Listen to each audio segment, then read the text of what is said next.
জুলাই শহীদ ও যোদ্ধাদের স্বীকৃতি দিয়ে অধ্যাদেশ জারি। জুলাই গণ অভ্যুত্থানে শহীদ পরিবার এবং জুলাই যোদ্ধাদের কল্যাণ ও পুনর্বাসন অধ্যাদেশ 2025 জারি করেছে সরকার। অধ্যাদেশে আহতদের 3 শ্রেণীতে ভাগ করা হয়েছে। গণ অভ্যুত্থানে শহীদ এবং আহত ব্যক্তিদের যথাক্রমে জুলাই শহীদ এবং জুলাই যোদ্ধার স্বীকৃতি দেয়া হয়েছে। মঙ্গলবার এ অধ্যাদেশ জারি করা হয়। প্রতারণার মাধ্যমে জুলাই অভ্যুত্থানে শহীদ পরিবার এবং আহতদের দেয়া সুযোগ সুবিধা নিলে সর্বোচ্চ 2 বছরের কারাদণ্ডের বিধান রাখা হয়েছে।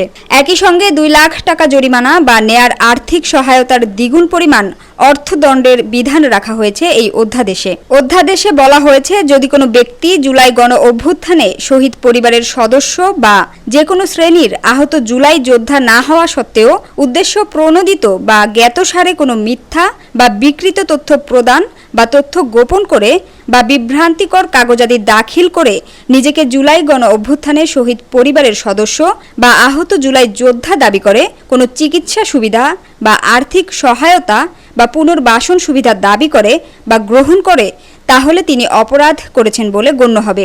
এক্ষেত্রে তাকে সর্বোচ্চ 2 বছরের কারাদণ্ড এবং 2 লাখ টাকা জরিমানা দিতে হবে। পুনর্বাসনের বিষয়ে অধ্যাদেশে বলা হয়েছে, জুলাই গণ অভ্যুত্থান চলাকালে শহীদ হয়েছেন এমন ব্যক্তির পরিবারের এক বা একাধিক সদস্য এবং আহত জুলাই যোদ্ধাদের অনুকূলে বিভিন্ন কার্যক্রম গ্রহণ করা হবে। এসব কার্যক্রমের মধ্যে রয়েছে শিক্ষা ও কর্মসংস্থানের সুযোগ সৃষ্টি, তার দক্ষতা ও অভিজ্ঞতা ভিত্তিক উপার্জনমুখী কাজের প্রশিক্ষণের ব্যবস্থা, যোগ্যতা অনুযায়ী কর্মসংস্থানের ব্যবস্থা, আত্মকর্মসংস্থানের সুযোগ সৃষ্টির লক্ষ্যে সহজ শর্তে ঋণ বা এমন সুবিধাদি প্রদান এবং প্রয়োজনীয় চিকিৎসা সহায়তা প্রদান।